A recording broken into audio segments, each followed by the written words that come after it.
Parágrafo 38.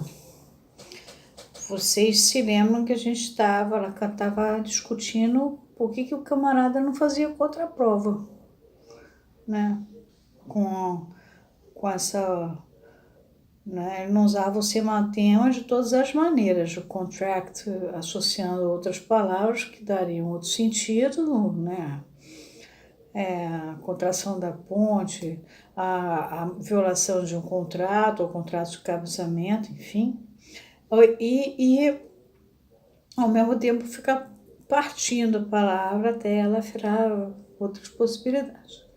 Então, ele vai continuar agora no 38, dizendo: dito de outra maneira, eles fariam surgir no próprio instrumento da palavra a distinção entre significante, quer dizer, a imagem acústica, e significado, o sentido, tão levianamente confundida pelo autor, Sr. Masterman, no termo idea symbol, que vem a ser o símbolo ideativo.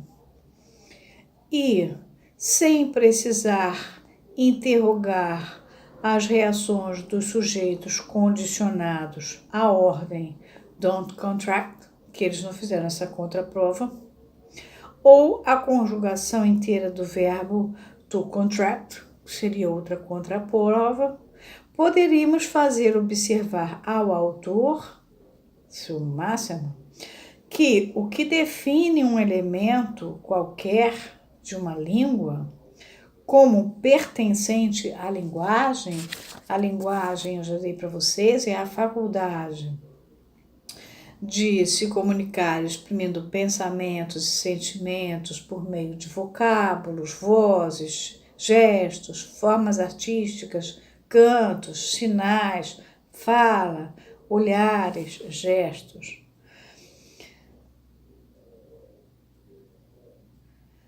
E, sem precisar interrogar as reações dos sujeitos condicionados à ordem don't contract, ou a conjugação inteira do verbo to contract, poderíamos fazer observar ao autor, Sr. Masterman, o que define um elemento qualquer de uma língua como pertencente à linguagem, que o que define um elemento qualquer, no caso a palavra contract, de uma língua como pertencente à linguagem, quer dizer, a essa faculdade de se comunicar através de pensamentos, sentimentos, vocábulos, etc., é que esse elemento, se distingue como tal para todos os usuários dessa língua, no suposto conjunto constituído pelos elementos homólogos, ou seja, os elementos correspondentes, idênticos, semelhantes, e análogos, enfim. E seu máximo não sabe isso.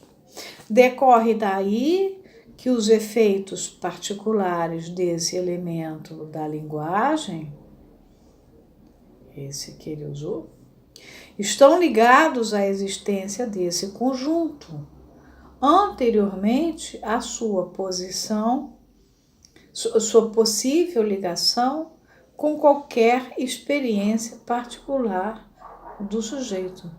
Porque o sujeito nasce dentro de uma língua, é naquela língua que ele nasce.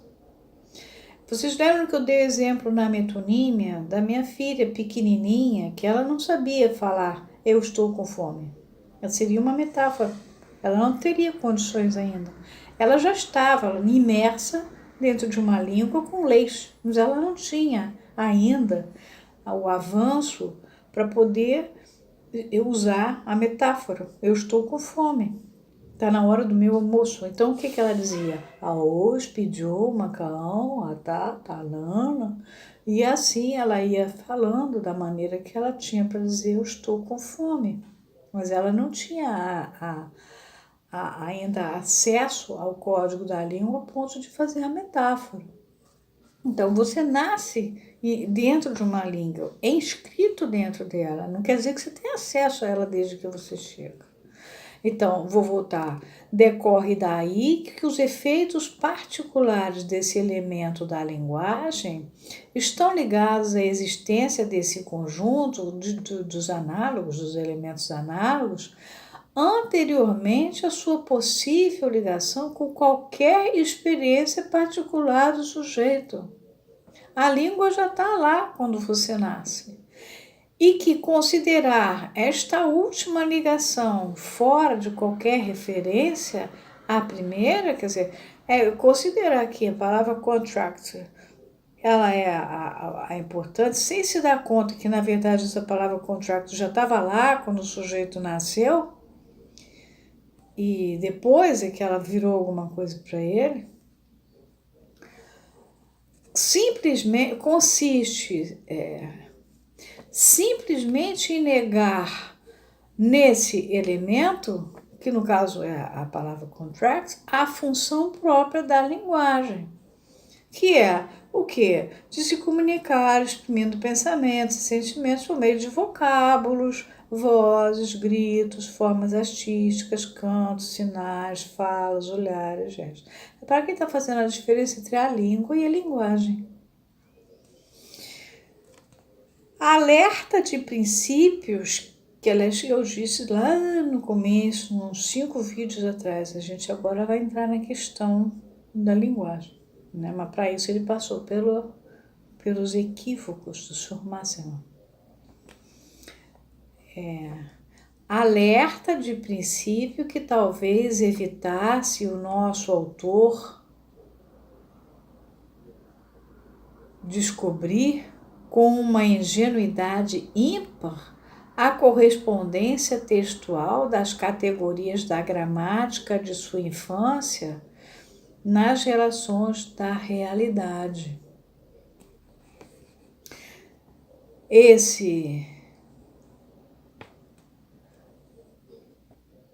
Vou ficar aqui. As categorias da gramática de sua infância nas relações da realidade. Primeiro que esse senhor nasceu na Polônia, né? Bom, a gramática vem a ser o conjunto de princípios que regem o funcionamento de uma língua. A gramática orienta como as palavras podem ser combinadas ou modificadas para que as pessoas possam comunicar-se com facilidade e precisão. Não é preciso que uma língua possua escrita para ser dotada de gramática. As línguas indígenas, por exemplo, embora sejam apenas faladas, têm seus próprios princípios de funcionamento. Eu disse para vocês que eu fui estudar hebraico por causa da psicanálise. O que me aconteceu? Eu percebi que a partir de um certo... Depois que o Jung sai da psicanálise, Freud tinha descoberto até então o modelo da laguna da cebola, tinha escrito o projeto, mas ninguém nem sabia disso, estava lá guardado na gaveta dele, só foi publicado em 1950, ele já tinha morrido, que vem assim importantíssimo, que é com ele que o Lacan vai dar uma volta por cima, mas a gente não sabia disso. E ele tinha só descoberto o capítulo 7º, quando Jung entra na vida dele, como modelo, uma espécie de formalização. Só tinha isso. 2, antes do corte epistemológico, que veio a ser o capítulo 7º, que é a descoberta do inconsciente, e todos os outros que ele escreveu, a partir da primeira tópica, narcisismo, o Édipo, a formalização final do Édipo, a segunda tópica, a teoria pulsional, tudo isso só veio depois da saída do Jung. E eu que adoro mexer em texto, eu percebi que o texto do Freud muda radicalmente a partir dessa saída do Jung. Você pega a primeira tópica, desmonta, e eu percebi que ali havia uma gramática. E eu não sabia a língua, como ele está falando aqui, a língua pode não ser nem escrita, né? Mas existe uma forma de comunicação que você... ela é falada com princípios de funcionamento. Eu comecei a perceber que estava diferente. Foi aí que eu quis estudar o hebraico.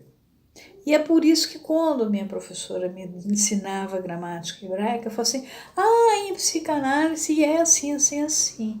O que eu estava entendendo, na verdade? Eu estava descobrindo que eu tinha intuído. O Freud estava trabalhando com o hebraico a partir de uma certa época, com a gramática hebraica.